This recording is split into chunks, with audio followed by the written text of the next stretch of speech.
Welcome to the Moms of Tweens and Teens podcast. If some days you doubt yourself and you don't know what you're doing, if you've ugly cried alone in your bedroom because you felt like you're failing, well, I just want you to know you're not alone and you have come to the right place. Raising tweens and teens in today's world is not easy, and I'm on a mission to equip you to love well and to raise emotionally healthy, happy tweens and teens that thrive. I believe that moms are heroes, and we have the power to transform our family and to impact future generations. If you are looking for answers, encouragement, and to become more of the mom and the woman that you want to be, welcome. I'm Cheryl Gould, and I am so glad that you're here.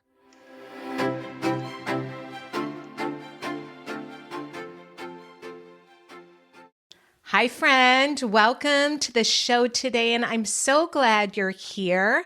And today's episode is an especially important one for parents of neurodivergent teens, particularly if you find yourself worrying about your teens' friendships, independence, or sense of belonging as they move toward adulthood. I'm joined today by my special guest, Jamie Pastrano. And Jamie is a licensed social worker, autism advocate, and the co-founder of Synchrony, a groundbreaking social app that officially launched this month, January 2026. And when Jamie and I recorded this conversation, Synchrony was still in development. And today it's live and already beginning to change how neurodivergent adults find meaningful connection in a world built for neurotypicals. Jamie was inspired, and she's going to share a story, to create Synchrony through her experience raising her son Jesse, who is autistic, and through witnessing firsthand the often invisible loneliness and social barriers many neurodivergent teens and adults face, especially after school supports begin to fade. In this episode, we talk about the social challenges autistic and neurodivergent teens and adults face, why traditional social and dating apps often don't work for them, and how Synchrony is reimagining connection through interest-based matching, built-in safety, and an AI-powered social coach designed to support confidence, independence, and belonging. They have thought about everything. If you're a parent who lies awake wondering, will my teen find their people? Will they be okay on their own? This conversation is for you. Let's dive in. Well, welcome, Jamie, to the show. Thank you for being here with us. Thank you for having me. I'm so excited to be able to tell you more about our story. Yes, I can't wait. We're going to hear about the app that you have been led to create and the huge need that it provides. And I'm so excited for our moms to hear about it. But I want you to start with your story, because it's amazing how so many of our own challenges, struggles lead us to doing what we do. So share a little bit about yourself. Sure. So I'm Jamie Pastrano. In this particular story, I'm a mom. I had many, many years in corporate America, very successful with the business. But for the purposes of our talk today, really my story and the founding of Synchrony comes from being a mom, particularly a mom to my son, Jesse, who will be 21 in 2 weeks. My gosh. Jesse has autism. He was diagnosed at a very young age. And you kind of led me into a really good segue, right? Lots of times we follow our passions because of what we see as a need. And it's never one to one. I'm sure that the first person who invented something didn't just come up one day and invent it. They probably tried a million other things and eventually they got to the right answer, but it came from a basic need of this is missing, something's wrong. So to back that up, I mean, when Jesse was diagnosed with autism and around the age of 3, I was thrust into the overdrive problem solving mom mode. I think every mom listening has been in that situation where we're usually in charge of problem solving. I hate to make a sweeping generalization, but usually that's what we are. And when your kid is diagnosed with autism, that goes into complete overdrive. So it was flying to California, doing hyperbaric. It was gluten-free diet before there was Whole Foods, before there were labels. It was me, working 60 hours a week, cooking chicken legs, just to try to figure out what I was doing. It was OT, it was ABA therapists. And in the beginning, I was able to find solutions or resources for the obstacles that Jesse hit in his health and development. And while it was stressful, I at least knew that I had things to try, whatever his particular issue was. But as he entered his teenage years, I started to think about a new emerging problem, and it was his social life. What would his adult social life look like? For me as a mom, I feel like my biggest job is to protect my kids and to make sure that if something happens to me, they'll be okay. And the idea of a social life and a feeling of belonging, I think is incredibly detrimental or instrumental in someone's health and someone's happiness. And so when I started to think about that, I had no things to try. I had no gluten-free. I had no hyperbaric. I just had a play date here, a social group there, a camp. And it really propelled me into problem-solving mom mode in a really insane way. I didn't sleep. I kept thinking about this. What am I going to do? How am I going to fix this? And it was the same time that the show Love on the Spectrum came on the air. I don't know if you've seen it. Yes. I'm sure many of your listeners have. I fell in love. For me, it was like, oh my gosh, they're finally paying attention to this age group and showing these young adults as wanting social and wanting to date.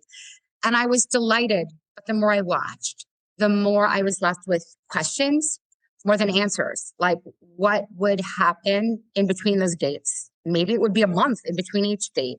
And what would happen when they didn't have that social coach, that amazing Jody behind the scenes, feeding information and giving social prompts and social cues. And what it made me realize is that dating, friendship, and community, all of those things really are based on one basic need, the need to belong. Right? You can't successfully date. You can't successfully be in a community unless you have a sense of belonging. And it propelled the spark in me. This was about 3 years ago, to figure out a way to create this opportunity, not just for my son. I mean, my son's one person, but for the community. And it started as a fun kind of, I'll just build a dating app. And then it really quickly went into, no, why would I build a dating app when inherent in all of the problems that the ND community has are social anxiety, social insecurities, the inability to kind of pick up on cues, and I'd be setting them up to fail. Why not focus on trying to build a social platform that connected neurodivergent adults with each other and gave them the platform and the resource to actually find the people, and then more importantly, build on forming deeper connections. And it started there. We can talk more about how it progressed and where we are today, but it was really based out of a problem that I didn't have a solution for at a given time. Yeah. There are so many moms that are relating right now to just the struggle and watching. I hear from so many moms that kids are autistic or on the spectrum that are so lonely, and they're watching their kids struggle. And where your kid want to have plans on a Saturday night and they just don't have them. Oh, yeah. And when they were younger, they could set up some play dates with that kid that one friend. But then they hit the teen years and it does change. It's different with setting up the play dates, and then the groups change, and there's so much changing going on. And talk about what are some of the challenges, because I think we need to educate ourselves. There's a lot that we don't understand. What are some of those things that you see that we don't understand and barriers that get in the way? Well, I think there's some common misconceptions. I think that people, I have it in my own life. I say, oh, my son has autism. And they go, oh, I'm sorry, which is, a brutal response, candidly. And I, say, no, don't be sorry. Well, is he ever going to be able to live alone? Or does he have friends? I think there's this immediate thought. Your kid has autism. They're not verbal. They don't want social. They don't want all the same things that every other typically developing kid wants. And that's just not true. There are some more severely impaired folks with autism that are nonverbal, but that represents a very small portion. The larger portion of those that you really don't know right away have autism, the umbrella of the ND community, they want all the same things that you and I want. They want friends. They want to hang out. They want to find their people. They want to not be judged. They just don't have the tools to do it as easily as you and I do. So I think, really what's out there now is a failure in many ways to this community, because how could they possibly go on an existing, I don't even want to say the name, an existing platform and keep up? How could they possibly navigate that kind of fast-paced interaction where things are going back and forth and you don't even know, you haven't even got past the hi, how are you, what's your name before you're even sharing a location. So, the misconception is really that the other misconception is that when your kid is social and not an obvious one with autism, like my son, they think he can handle it. People say, oh, tell your son to go on a dating app or tell your son to go on XYZ. You can fill in the blank with the names there and he'll be able to do it. And I always say, well, he can, but he's not having success. It's just, tweaking him. He's stressed out because it's too fast for him. Yeah, it's not setting him up for success. No, and it's doing all the wrong things. It's fast-paced, it's transactional. Nothing about the existing platforms encourage long-term connections. They're meant for you to get on, get addicted to it, focus on something else, and then get off and then get back on. They're not encouraging relationships. That's the opposite of what they're encouraging. Yeah. So seeing that need, what are some of the things, like I was telling you before we got on here, that a friend of mine, her daughter's in her 20s, and she just got diagnosed with autism. And she said, oh my gosh, it makes so much sense. My daughter she's in the NICU and she loves to work at night. And she said, because it's dark, the lights are lower, and there's not as many people. And she's like, how did we not, see this? But now it all makes sense. And I have to say, I love your Instagram, your Synchrony Instagram also, because I'm like reading it and I'm like, oh, isn't that interesting? I didn't know that. And oh, isn't that interesting? That explains that, because somebody that works with moms, oftentimes it's very hard to understand their kids being differently wired, that explains why that's overstimulating to them. That's exactly They right. they don't go to homecoming, not because they just don't want to be in relationship, but because it's overstimulating. Overstimulating. Yeah. And it's unpredictable. Yes. So they feel a lack of, what would you say, control, or? I think it creates a lot of anxiety and I hate to make sweeping generalizations.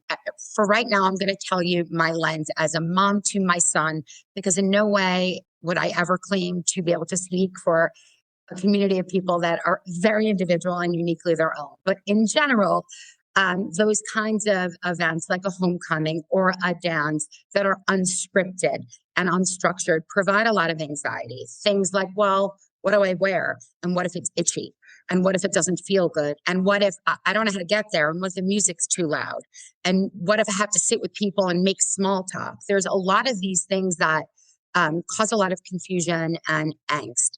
In general, when you are neurodivergent or you're on the spectrum, black and white is more comfortable. Things that have answers, things that you've done before. You go to school, you know what time you get there, you know where you sit, you know where you leave. These open-ended, unstructured social events oftentimes cause more anxiety than not, especially because we don't provide the support and the help when they're there. I mean, I've been the support behind the scenes with my son. Something as simple, I'll give you the silliest, smallest example, but I think it will hopefully maybe give some perspective for the listeners. So my son's now turning 21 and I'm trying to empower him to do more things. He doesn't want me in his business. He doesn't want me telling him what to do. Isn't that typical of most teens and tweens, right? Yes. Well, because he's 20, but he's more developmentally in his teen years. So I said, Jesse, I want you to go pick up your medication at the pharmacy. And I had to go through so many steps that you would never really get. I had to explain that it's in the back, that he needs his ID, that he needs to show his ID, that he needs to sign for it, go through the prompts on the screen, all these little things that you would never think that you have to even explain because it would be intuitive. For my daughter, I wouldn't explain that. I would say, here's where it is and go. But with my son, all these little things need to be broken down into small steps. Otherwise, the task of picking up his medicine, something as simple as that, would be overwhelming and he wouldn't do it. Mm-hmm. Yeah, all those little teeny steps, which kind of leads us into why Synchrony is very different from other apps, that there's never been anything like it. Because it's talk about its mission and what makes it, you talked a little bit about what makes it different. I didn't really get there, but so obviously for us, the mission is to provide a social platform to connect neurodivergent adults with each other and give them the tools to deepen connections and to form their own community and find their people. But how we're doing that is that we are using AI in a really, really unique way. So all of these social anxieties that we're talking about, these questions of what do I do next and how do I say it and when do I say it, we are integrating that kind of social guidance in the app through an on-demand social coach. So we named the on-demand social coach Jessie after my son. Fortunately, it's an androgynous name, so our female members can pick a female Jessie. But Jessie will be there to guide the members in specific areas so that when they do get matched with somebody who's similar to them, Jessie can guide them in what to say, how to say it, and even help interpret some of the conversations that are coming back to them. So it's soft guidance. It's not mom. It's not a professional. It's not a teacher. It's independence. It's learning. It's learning from, an on-demand social coach that feels very much empowering. And I keep saying independent because that's really the goal here, to provide the tools for them to ask for help when they need help. That's what's uniquely different. I love that. So for example, it would be like, okay, I go on there and I see somebody that it would say what their interests are. So I'll back up and explain. When you're doing your profile, you're going to pick what kind of relationship you want, if it's friendship or more. And then where you live, your age, some basic obvious that we're pairing the right people. But it's an interest-based matching platform. So we're asking common interests. It's really significant, particularly in this population. Common interests provide common ground for communication. So for my son, Jesse, if you like sports or music, he can talk for 6 hours. So we're using the information to match them. Then they get matched with a prospective member. Once they're matched, there'll be a screen, a very celebratory screen. That's congrats. We've matched you. We're calling the matched members sync mates. When they're matched, we'll show their common interests on the screen so that they know what they have in common. Hiking, arts and crafts, painting, could be anything. And then on the bottom of the screen, there'll be a little button. If that person's nervous and doesn't know what to say and is afraid to take that next step, it's the Get Help button that links you right to Jessie. And Jessie can provide guidance in what to say next, to decode a situation maybe they didn't understand if the person was joking, and then also to protect their comfort, to set boundaries. Those are the 3 main areas in which Jessie can help. That is amazing. Thank you. And at the same time, you're in a way teaching social skills. Yes, that's the hope, that these skills improve, and confidence goes up and social anxiety goes down. And when they're off the app and in real life, they could fall back into those learning opportunities and really have, an enhanced self-esteem, sense of self. And you have 3 core values that the 3 C's: connected, capable, confident. Yes. Yeah. I was going to say, what are the 3? I know. I thought I do that a lot. And they're like, which No, yes. that's exactly right. Because again, other apps provide the connection or the opportunity to meet people. But for me as a mom in developing this app, that's not enough. I spend hours, weeks, months, sometimes behind the scenes, just helping Jesse know what to say to a friend to kind of smooth things out or to make that next plan. And he's 20. He doesn't want me doing that. It's annoying for him, but he needs me. So, Mom, what do I say? How do I say it? So we're not just giving them a platform to talk. We're giving them the tools to actually deepen connections on their own terms, at their own pace. And it's going to coach them apart from you because this is about me. He doesn't want Mom. I mean, the moms out there, we all want to be needed forever, of course. But I think more than that, we want our kids to feel happy, connected, capable, confident. Yes. And it isn't it nice to have a third party influence? And that's exactly what you've created. This is like a third party influence, but also you're connecting them with friends and common interests, which isolation we know is not good for anybody. And you have this pool of people that they can, I'm sure, is it going to be all over where whoever wants to connect with? Great question. I mean, wherever. So we're trying to partner with some autism advocacy groups to really get a national presence.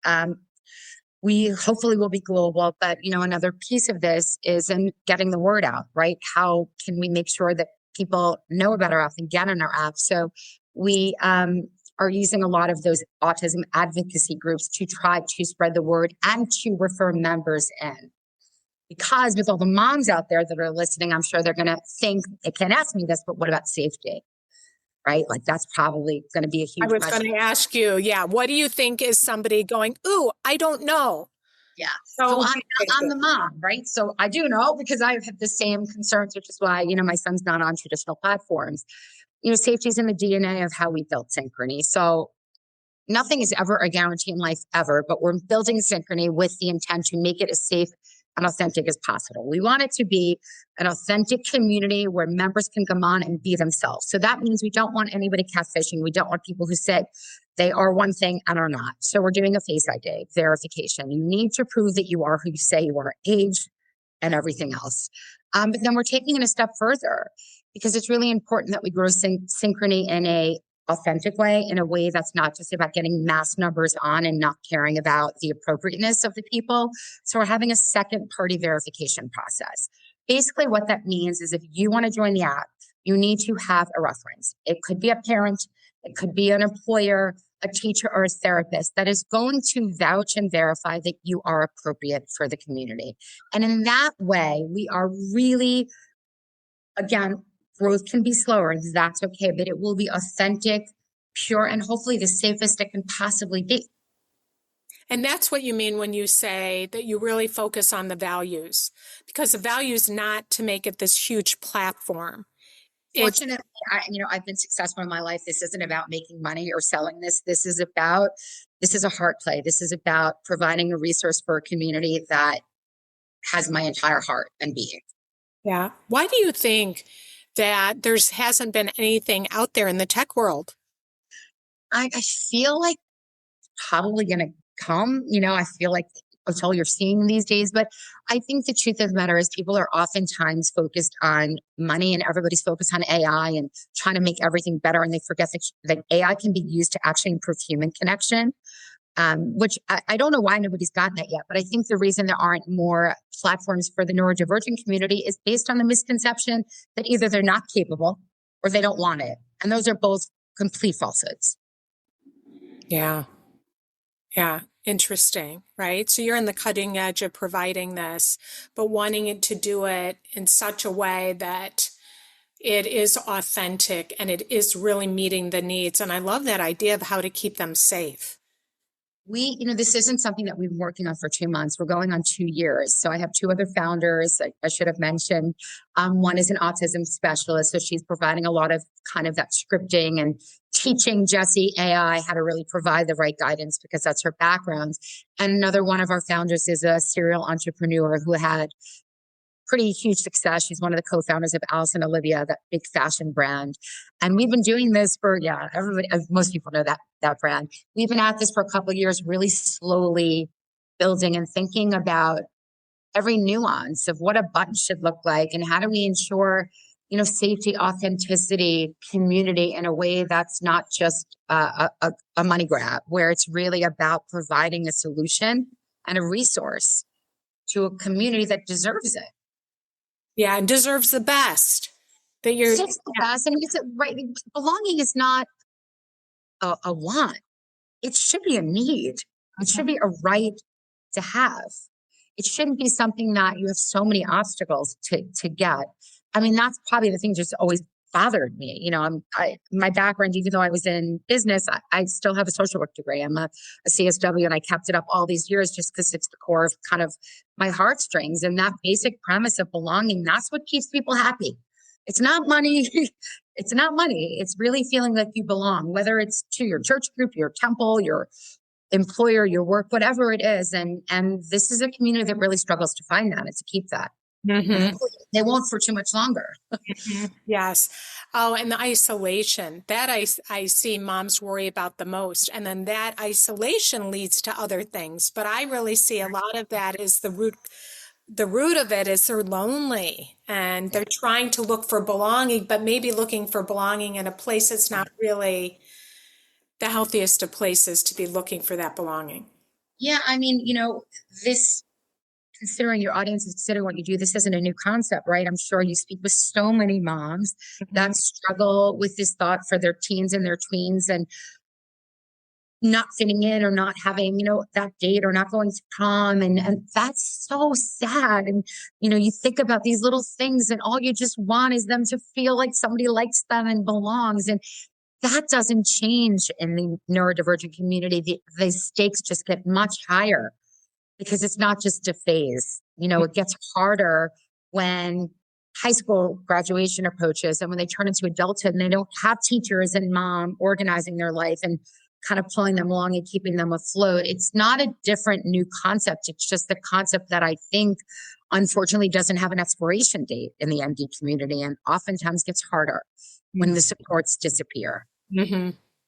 What's the age group that you are interested in hitting, so to speak?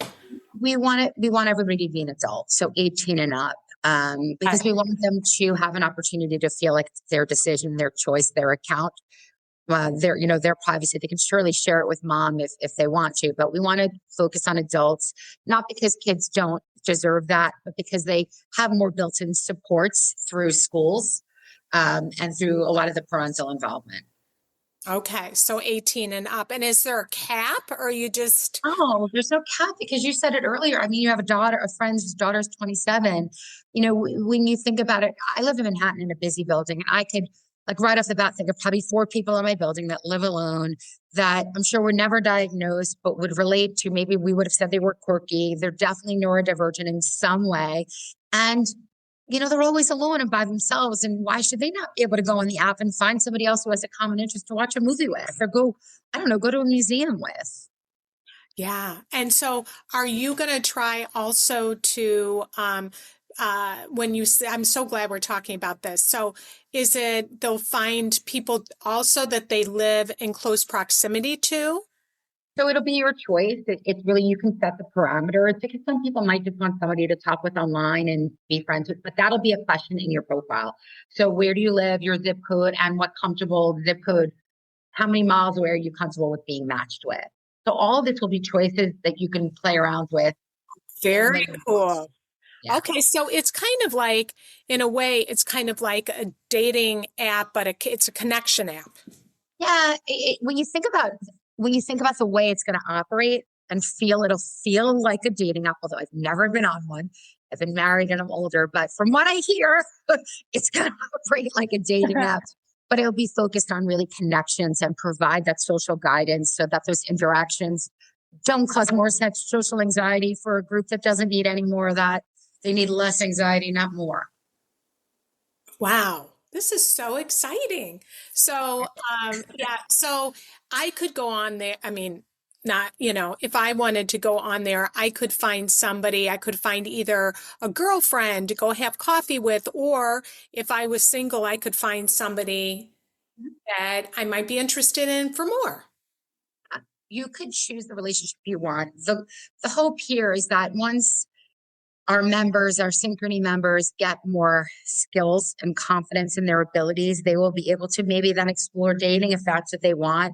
But for us, the focus was initially on friendship, because that you can't date successfully without knowing how to be a good friend. It just doesn't work that way. But who am I to say what relationship is right?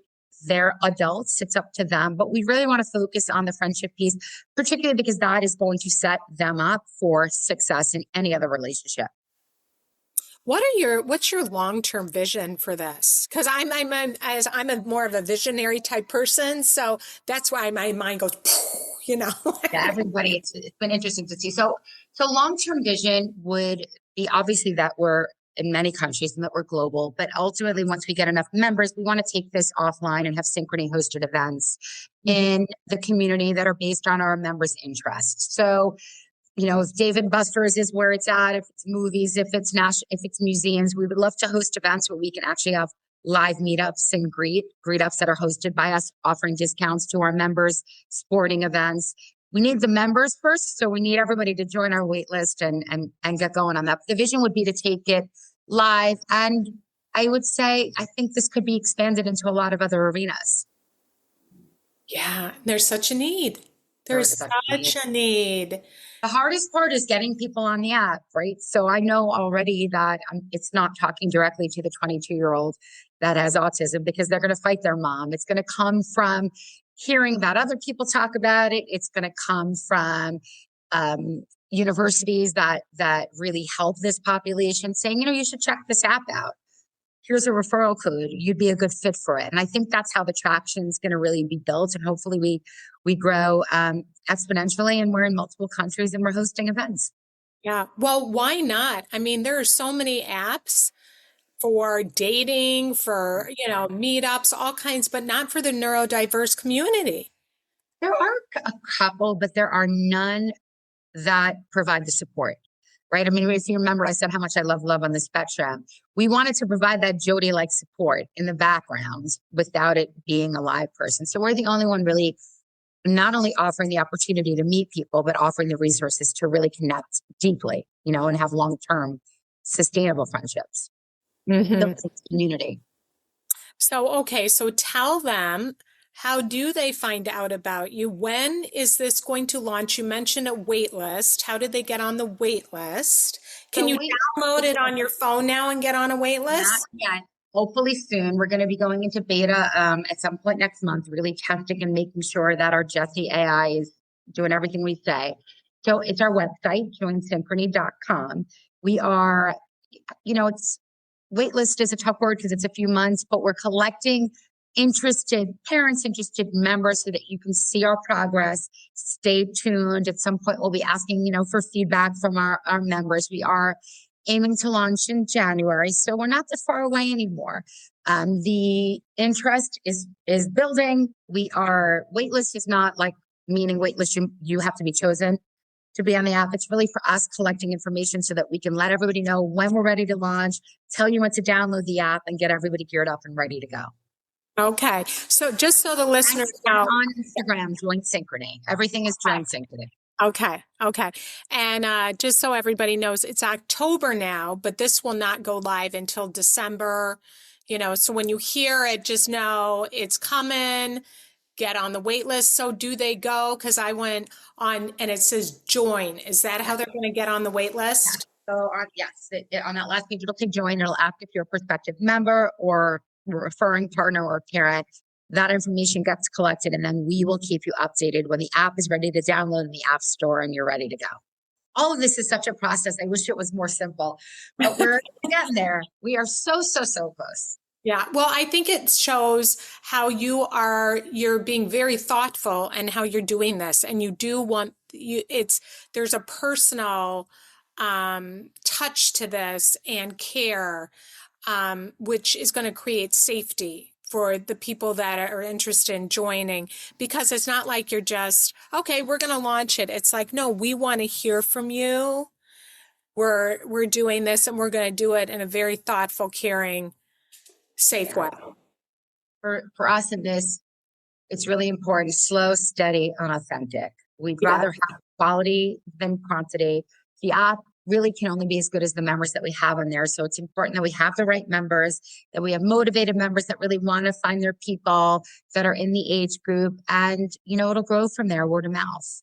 Yes. Yes. Wonderful. Well, any words anything we didn't cover that was left unsaid that you'd like to share? Well, I think maybe I'll just a few things, but we're rolling it out for free to start with, so that'll be nice for your guests to know that they don't have to pay when we're doing a rollout. What have I not shared? I'm not sure. I feel like you asked really amazing questions, and I'm grateful. You gave me the opportunity to talk about the need born from having a son on the spectrum, and I feel as though you gave me a great platform to really describe Synchrony. But I know what Synchrony is. So you tell me, did I leave something out? Or are there questions that you still have that would be able to paint a better picture for your audience? I think you've done a very good job of explaining what you're doing, and your vision and your mission and who you want to serve. I guess maybe the last thing that I would say, so neurodiverse, what does that cover? And it's ADHD. That might be good, because it's not, we've talked a lot about autism, but it's also ADHD. Kids, are not great. I take for granted that everybody knows that. So apologies for that. So we started, this started out thinking that it was just autism, but the truth of the matter is speaking about, people that are older that have never been diagnosed, or people that really never got a formal diagnosis, that many of those people are still struggling to find their people. And so we wanted to build a platform that was inclusive and not just for autism. So neurodiverse really stands for anybody that, is not diagnosed with, autism is one of them. ADHD is one. It could be OCD. It could be social anxiety. It could be any diagnosis that creates social barriers for you. You don't need a formal diagnosis. So we wanted a larger umbrella to really make sure that we made the platform available and accessible for anybody really struggling to find their people. I have a good friend whose daughter has, I never heard of this before, but it's called selective mutism. And she will only speak to her parents or to people that she knows well. And she's 22. Okay. And when I spoke to her, she was like, well, could my daughter? And I said, of course, because she is neurodivergent. And she would do great with that, because she would be great on a phone, comfortable speaking, and then get all the wiggles out and all the anxiety out using her fingers. And by the time she talks, they've already met. So that's an example of why we made that so broad. And the word that's coming to me is also building trust. So that when they're anxious and they're scared to connect with somebody, and, I don't want to say the wrong thing, or I don't know what to say, that they can go to Jessie and use Jessie to help coach them through that. And then they say something back, and then the other person engages with them, and then they're like, yay! Right. Right, exactly. Yeah. Yeah. In the background when they see that, mom's doing, yay! So it's they're building trust and that confidence and all of that at the same time. So at their own pace, on their own terms. Yeah, I love that. Well, Jamie, thank you so much. And please reach out again, because once this starts launching, I'd love to have you back and to share more about all the exciting things that are happening. Wouldn't that be great? I'd love that, Cheryl. Yeah. So thank you so much for what you're doing. And if any moms out there hearing this or going through any struggles and have some questions, reach out to me on LinkedIn. I'm always available. That social worker in me is happy to give any advice or just be an ear to listen to. But of course, it also gives you an opportunity to learn more about the platform. I love that. And so on LinkedIn, what would they put into Synchrony? Join Synchrony. Join. It's also my name, Jamie Pastrano. But the easiest way to get to me is just remembering Join Synchrony, and you'll find me on Instagram, LinkedIn, and the website. Okay, wonderful. Well, thanks again, Jamie. Cheryl, it was great being here. I really appreciate it. Well, that's it for today, friend. And thank you so much for joining me. And if you're finding this podcast an encouragement to you, I'd love if you take a minute to leave a review. It's one of the best ways to help other moms find this show. And you can also share it with a friend who could use some encouragement today, because sometimes just knowing someone is thinking of us along with a helpful resource can really make all the difference in our day. So I'm so grateful that you're here. I'm so honored for you to be a part of this community, and I'm wishing you a great week ahead. And I will see you back here with a special guest that I'm so excited for you to get to know next week. So see ya then.